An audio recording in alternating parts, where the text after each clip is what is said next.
नमस्कार and welcome to G chills.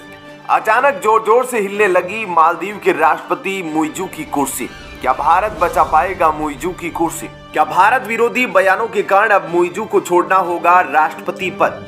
प्रधानमंत्री मोदी से मुलाकात के बाद कैसे ठंडा पड़ गया चीन का चाटुकार मुइज़ू?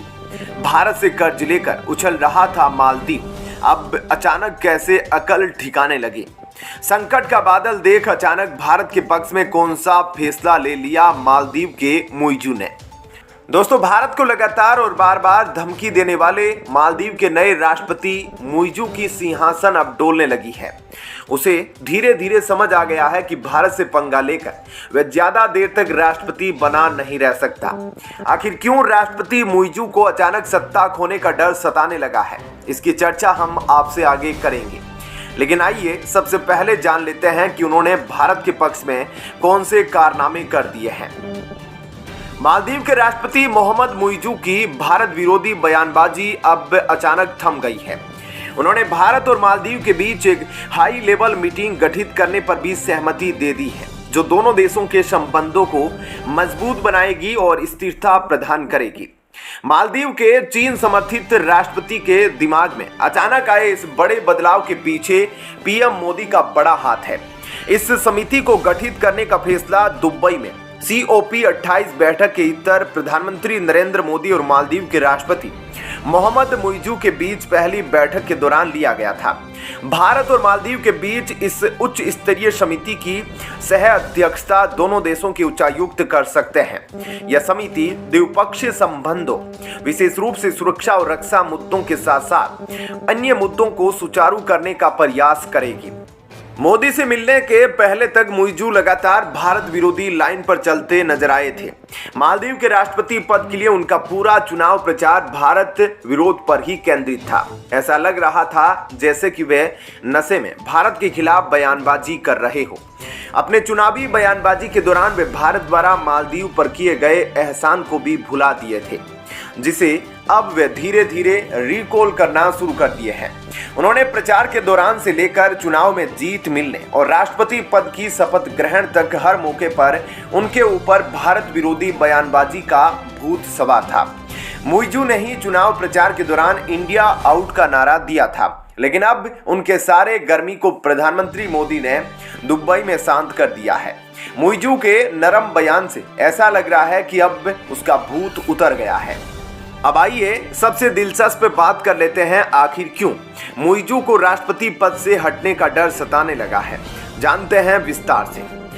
मालदीव का भारत के पक्ष में फैसला ऐसे समय में आया है जब राष्ट्रपति मुइज़ू का अपने देश में एक बड़ी राजनीतिक प्रतिक्रिया का सामना करना पड़ रहा है।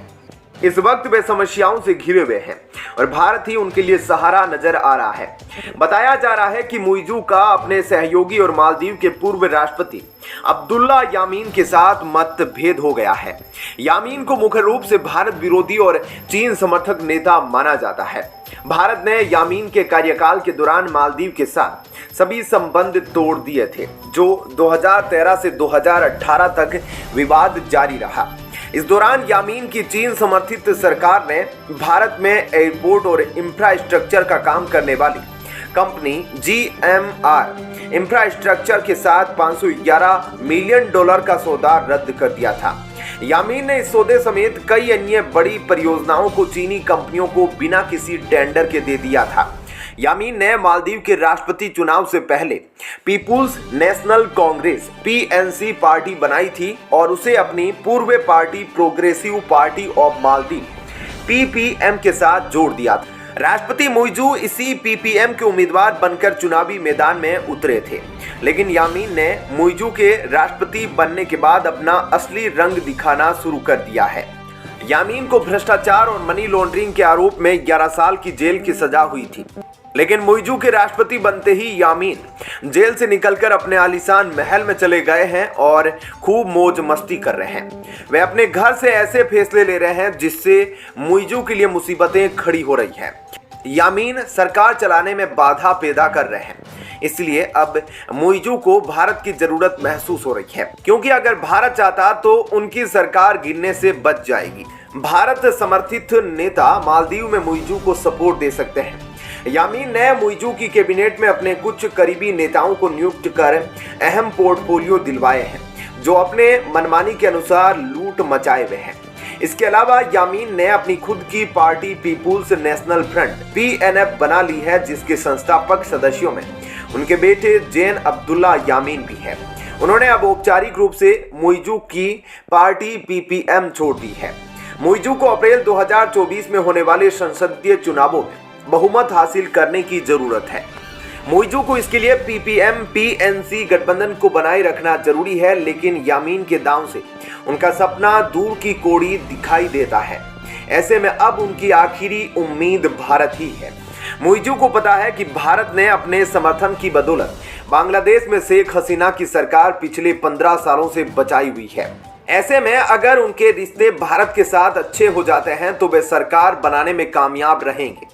मालदीव के पूर्व राष्ट्रपति भारत समर्थक थे, वह मुइजू को समर्थन दे सकते हैं। हालांकि इसके बारे में कुछ भी ठोस कहा नहीं जा सकता।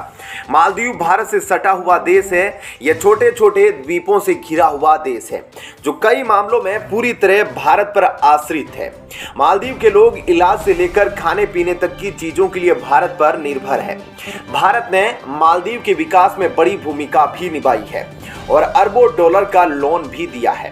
भारत अब भी मालदीव को 2 अरब डॉलर से अधिक का विकास सहायता प्रदान करने के अलावा वहां कुछ बड़ी बुनियादी ढांचा परियोजनाओं में लगा हुआ है। मुइजू ने COP28 बैठक के इतर दुबई में रिलायंस समूह के अध्यक्ष मुकेश अंबानी से भी मुलाकात की थी।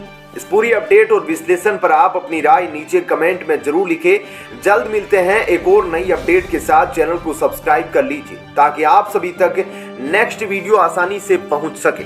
वीडियो अंत तक देखने के लिए धन्यवाद। जय हिंद।